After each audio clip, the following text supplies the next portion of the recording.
हिमाचल में जयराम ठाकुर नहीं कर पाए कुछ खास, तो अब अनुराग ठाकुर ही होंगे नए बॉस। पहले अपनी पसंद का प्रदेश अध्यक्ष, तो अब शिमला नगर निगम चुनाव की संभाली कमान।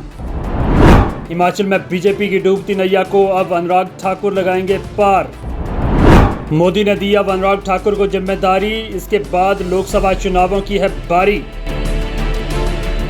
हिमाचल प्रदेश में जिस हिसाब से बीजेपी की नैया डूबती जा रही है, उसे बचाने के लिए प्रधानमंत्री नरेंद्र मोदी ने अब केंद्रीय मंत्री और हिमाचल के छोकरा के नाम से मशहूर अनुराग ठाकुर को जिम्मेदारी दे दी है।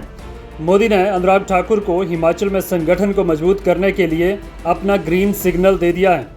पहले उपचुनाव में 4-0 से हार, फिर विधानसभा चुनावों में हार के बाद सत्ता से हाथ धो बैठना, नगर निगम और पंचायत चुनावों में भी खराब प्रदर्शन से बीजेपी की मुश्किलें बढ़ चुकी हैं, जिसके बाद हिमाचल प्रदेश में बीजेपी से कांग्रेस आगे नजर आ रही है। अब हिमाचल बीजेपी भी गुटों में बंटी हुई नजर आती है। इन गुटों को एकजुट करने की जिम्मेदारी अब अनुराग ठाकुर के कंधों पर है। शिमला नगर निगम के बाद कुछ ही महीनों में लोकसभा के चुनाव भी आने वाले हैं, जिसके लिए बीजेपी ने अभी से तैयारी शुरू कर दी है और हिमाचल बीजेपी की कमान अब अनुराग ठाकुर के हाथ में दे दी है।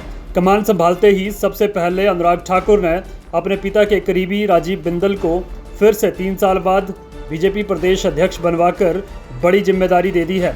इसके बाद अब नगर निगम चुनावों में वो खुद मैदान में उतरने जा रहे हैं। नगर निगम शिमला के प्रचार में केंद्रीय मंत्री अनुराग ठाकुर 3 जगह अपने रोड शो करने वाले हैं। 2 मई को नगर निगम शिमला के चुनाव होने हैं, वहीं 30 अप्रैल को नगर निगम के चुनाव के लिए चुनाव प्रचार थम जाएगा। इससे पहले भारतीय जनता पार्टी ने नगर निगम शिमला में मिशन रिपीट के लिए अपनी पूरी ताकत लगा दी है।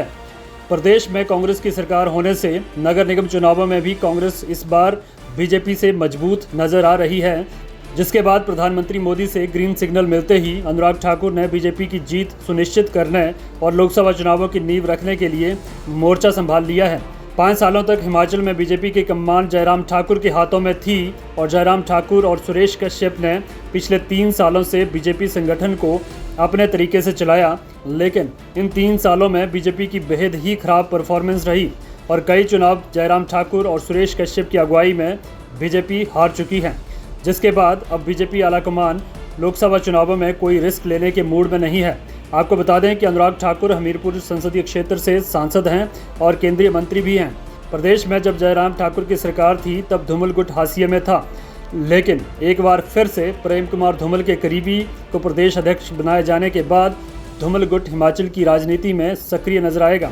आपको बता दें कि विधानसभा चुनावों में बीजेपी की हार के पीछे राजनीतिक पंडित धूमल गुट का पूरी तरह से सक्रिय न होना बताते हैं। इसलिए लोअर हिमाचल में बीजेपी ऐसे साफ हो गई है जैसे गधे के सर से सींग गायब होते हैं। दिल्ली का आलाकमान भी समझ चुका है कि अगर लोकसभा चुनावों को जीतना है तो अपर हिमाचल के साथ साथ लोअर हिमाचल को भी ऊपर ही रखना होगा। खुद को कार्यकर्ताओं की पार्टी कहने वाली बीजेपी के इस समय कार्यकर्ता ही चुनावों में मिली हार के बाद हतोत्साहित हो चुके हैं। उनमें फिर से नई ऊर्जा भरने के लिए हिमाचल में अब एक सशक्त नेतृत्व की जरूरत है। राजनीतिक गलियारों में तो ये भी खबरें आ रही हैं कि हिमाचल में मौजूदा सांसदों में से कुछ की टिकट कटना भी तय है, जिसमें से सबसे ऊपर नाम चंबा कांगड़ा सांसद किशन कपूर का है, क्योंकि उनका 5 साल का कार्यकाल बेहद ही निराशाजनक रहा है। जनता के बीच भी वो बहुत ही कम नजर आए हैं, जिसकी वजह से विधानसभा चुनावों में उनके संसदीय क्षेत्र में बीजेपी को हार का सामना करना पड़ा है। खैर, अब अनुराग ठाकुर अपना हिमाचल में कितना जलवा बिखेर पाते हैं और आलाकमान की उम्मीदों पर कितना खरा उतर पाते हैं, वो देखने वाली बात है। संदीप शांडिल, पहाड़ी हलचल।